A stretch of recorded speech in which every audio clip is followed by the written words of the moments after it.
Hi, I'm Suzanne McNeill. I'm a certified Zentangle teacher, and today I want to share with you some tips on alphabets.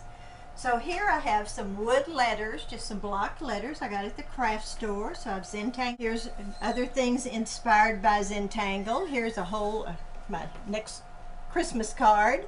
Here I just embedded some little words in a large tangle.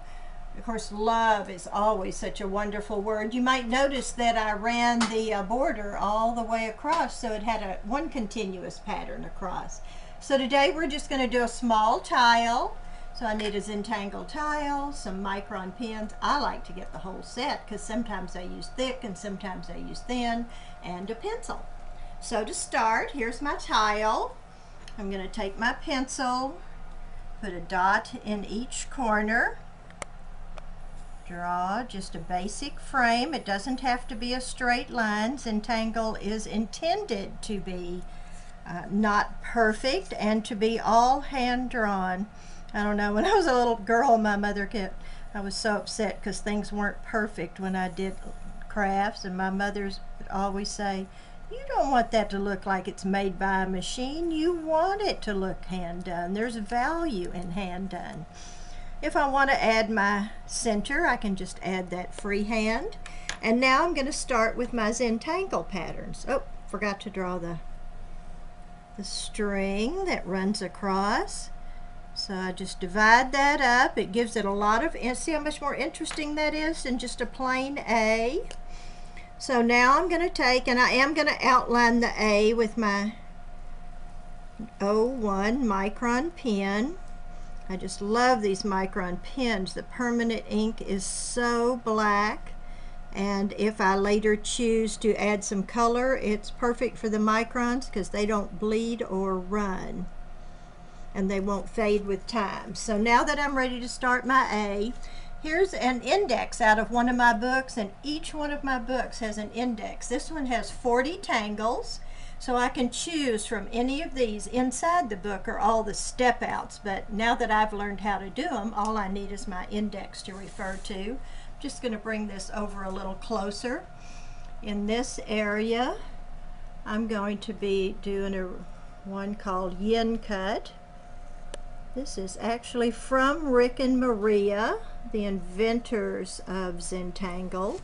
Rick Roberts and Maria Thomas, and they started developing Zentangle because it was such a wonderful, relaxing way that people could learn to draw, people could relax, focus, increase their memory, increase their dexterity.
Now I'm going to switch to my other pen. This is an 01, but I also have an 05, and this is exactly the same pen. It's just a little thicker nib. So when I'm going to color in areas, I often switch to my 05 or even my 08. or even a brush tip. As I said, I kind of like to have the whole set of markers just in case I want to use another pen nib. But they're also available, you can just buy one at many stores, so if you need to replace your old one. Oh, and I forgot to tell you, this tape on my pen, I put that on there because since I Zentangle so much, I always like to have an extra pen in my pocket.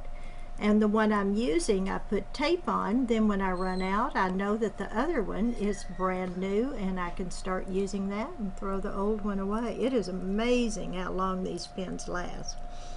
So as you can see, each pattern has a pattern that goes with it. So they're repetitious little patterns, and these books are invaluable. Like this one has 40 different tangles, each one separate. And they have the step outs that show how to do them. There's actually a collection of 3 books that I've done so far, and each one of them has different tangles in it. So do one tile for an initial. What a wonderful birthday present after it's framed, and maybe add a little bit of color, or do your whole name. It's a lot of fun to do Zentangle.